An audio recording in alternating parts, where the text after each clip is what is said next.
Rádio Unaerp.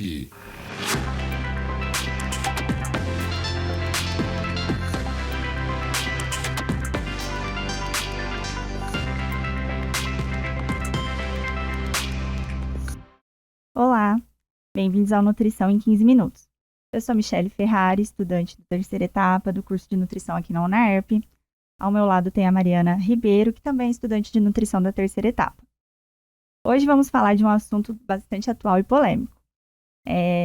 São os aspectos éticos nas mídias sociais e as fake news sobre alimentação e nutrição.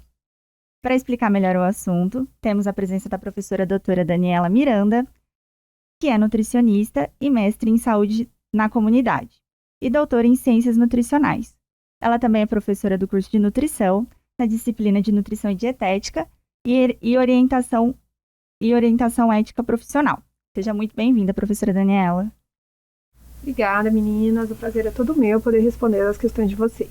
Professora, para iniciar aqui o nosso bate-papo, antes de cursar nutrição, eu já me peguei seguindo dicas e dietas da internet, né? E sem embasamento científico nenhum.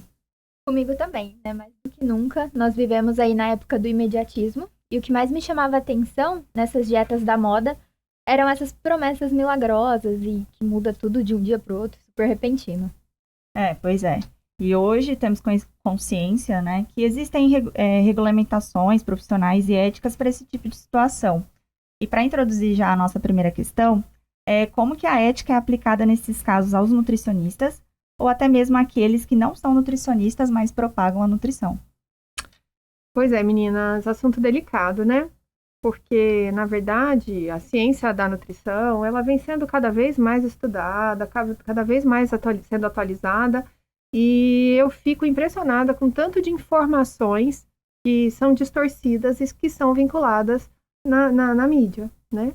E isso traz para a gente uma preocupação muito grande, porque ela tem um acesso, né, muito grande. Então, eu preciso explicar para o público, né, que o exercício da profissão do nutricionista é regulamentado por lei, que existem atribuições, deveres, obrigações muito bem definidas e estabelecidas para que a gente atue, né? Mas não podemos esquecer que nosso princípio profissional é garantir a saúde e o bem-estar do indivíduo acima de tudo. Pensando em cima dessa informação, toda profissão de saúde tem o seu código de ética através do seu conselho de classe. E a nutrição também tem.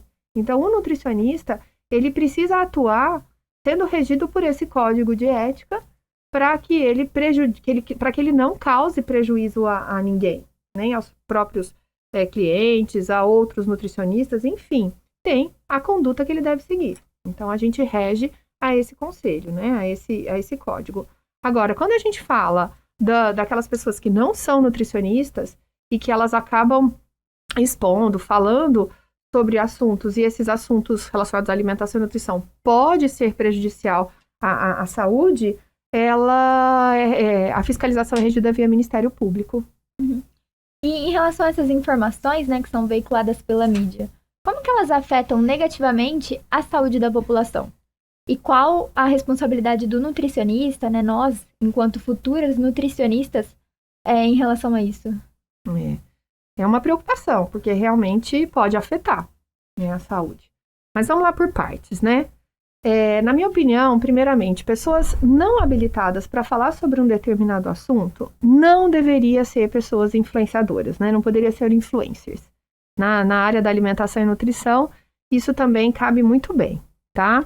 Então, o que acontece? Na minha opinião, a falta do conhecimento, levando em consideração a ciência, né, pode sim colocar em risco a saúde das pessoas.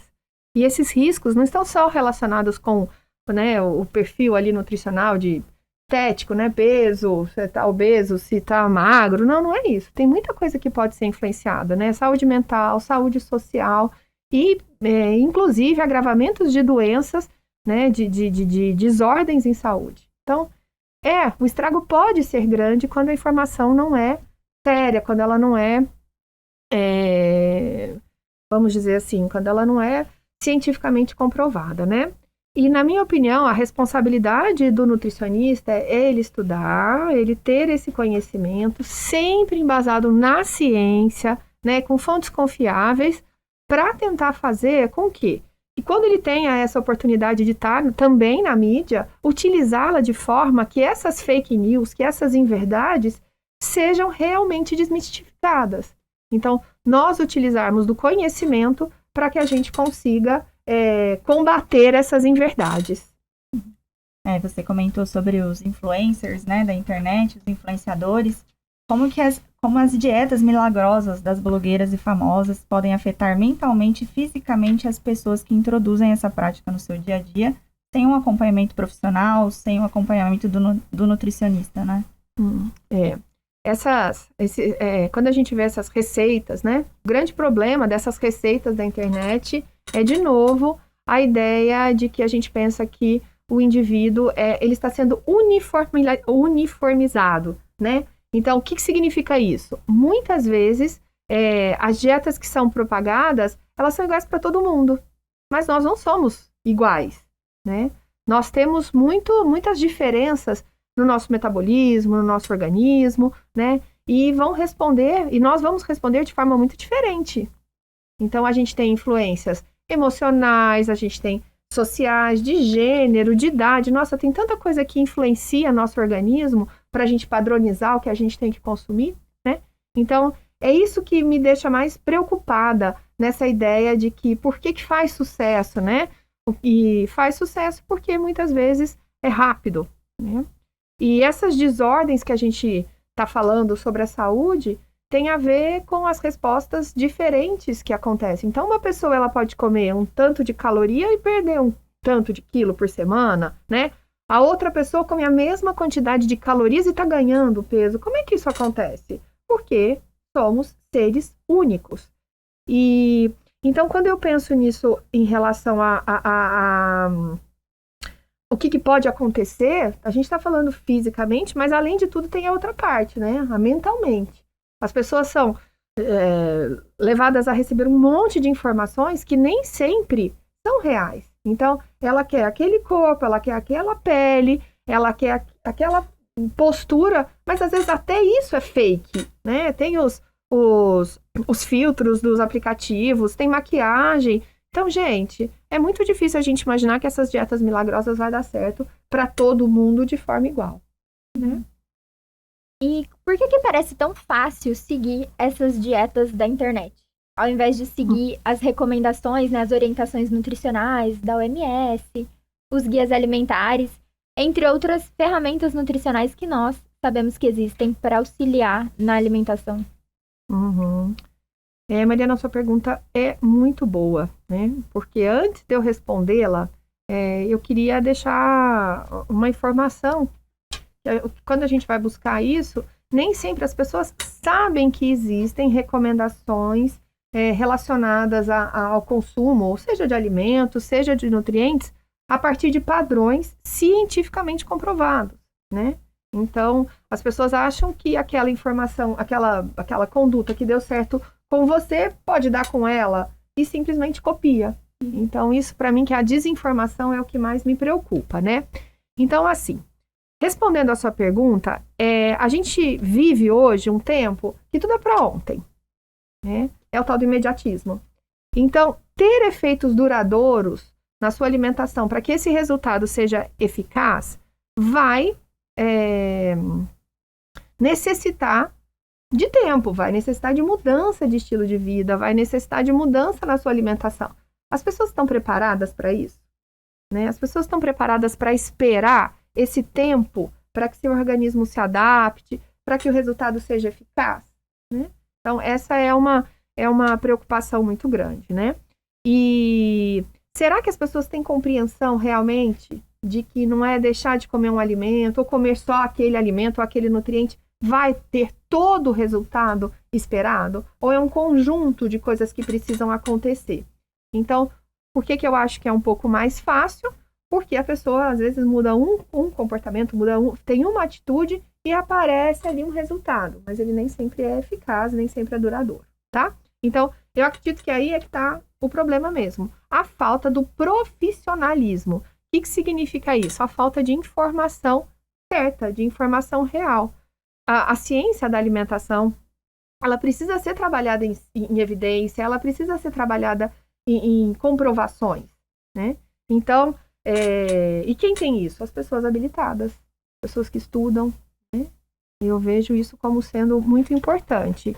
E aí, esses influenciadores, muitas vezes, eles não têm essa informação. E aí mora o problema, aí que essas dietas milagrosas vão sendo vinculadas às mídias, as pessoas fazem, as pessoas, umas conseguem, outras não, e aí a gente acaba tendo um descompasso muito grande na alimentação dessas pessoas, o que gera aí, às vezes até frustrações, né? Então, parece ser mais fácil, mas lá no fundo, o que a gente vê é que os resultados não são duradouros.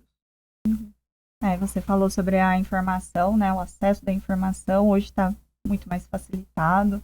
A gente tem a informação aí na palma da nossa mão. E como que a gente identifica, né? Como identificamos as fake news, professora? Todas as informações vinculadas na mídia são prejudiciais à saúde? Não, né? Isso realmente não é uma informação válida, porque o que a gente tem é que várias são as informações que a gente encontra na mídia e que são boas informações, né? São reais, são verdadeiras. Então, eu não posso também generalizar que as mídias sociais seja algo ruim, pelo contrário. Agora, o grande problema é a quantidade de inverdades que a gente tem visto vinculado, né? Isso é o que causa grande preocupação, a falta de filtro sobre a informação. Tudo pode estar lá. E aí, eu fico pensando que uma estratégia que o nutricionista pode usar para isso é realmente manter-se qualificado, atualizado, né? Basear-se em fontes confiáveis, né? Entender o estudo que ele tá buscando ali, que ele está lendo, para entender se isso é aplicável realmente no cotidiano da pessoa, né? Então, para o nutricionista, como outra profissional da saúde, já que a gente está vinculado aqui, eu acho que o estudo e manter-se atualizado faz toda a diferença. Agora, quando eu penso na população em geral, com certeza, uma estratégia legal seria, antes de você acreditar, antes de você já começar a fazer alguma coisa que está vinculado numa rede social, é você observar, você procurar saber quem é a pessoa que está falando daquilo, qual é a habilitação que essa pessoa tem. Ele é nutricionista? Ele tem essa especialização aí em alimentação e nutrição? Eu acho que é um primeiro passo para a população saber selecionar o que é uma fake news e o que é essas dietas milagrosas, enfim, tá? Mas assim, o que eu queria dizer é que me veio agora na cabeça, né, alguns ditados comuns, né? Olha, gente, o barato pode sair caro, né? Cuidado para não comprar trocar gato por lebre, né? Porque é nesse momento que a gente acredita que está fazendo a melhor coisa, só que não, né? Isso pode depois te trazer vários prejuízos à saúde, o que vai prejudicar as suas intenções, né? Seja elas qual for, mesmo que for relacionadas à sua aparência, mas a gente, como eu disse no começo, a nutrição está preocupada muito com a saúde, né, com o bem-estar. Tá bom? Professora, esse é um tema muito interessante e muito pertinente para ser discutido, ainda mais hoje em dia, né, que há uma grande divulgação de informação sobre alimentação, mas a qualidade dessas informações ainda estão limitadas, né? Nós vemos que a população geral, ela tem dificuldade de entender essa questão das recomendações gerais, né? Que não vai servir para todo mundo. Ainda mais essas com base científica, já não servem para todo mundo. Imagina essas dietas da moda, essas dietas milagrosas, né? Também não servirão. Então, nós, enquanto futuras profissionais da saúde, enquanto futuras nutricionistas, acredito que uma das prioridades é de disseminar essa ideia da individualidade. Porque é preciso respeitá-la, né? Para que a gente consiga promover uma educação nutricional, visando o longo prazo. E eu acredito que esse é o principal problema hoje em dia, o longo prazo. Porque as pessoas só querem tudo para ontem, né? Que é a questão do imediatismo que a gente vem falando aí ao longo dessa conversa. Isso mesmo. Bom, professora, muito obrigada. Encerramos por aqui hoje. Foi um prazer recebê-la no projeto Nutrição em 15 Minutos. Eu espero que os nossos minutos alcancem mais pessoas, né? Para que a gente consiga propagar e promover o acesso a informações verdadeiras a respeito desse tema. Obrigada, meninas. Também fiquei muito satisfeita em estar aqui. Ainda mais em ver alunas da terceira etapa, no início do curso, já entendendo a importância de filtrar a informação para que ela seja divulgada, né? Então, desde cedo, combater as fake news. Tá? Obrigada. Você acompanhou mais uma transmissão da Rádio Unaerp. Audiovisual, Andrei Violante. Assistência, Neto Túbero e Yuri Deloui. Coordenação, Gil Santiago.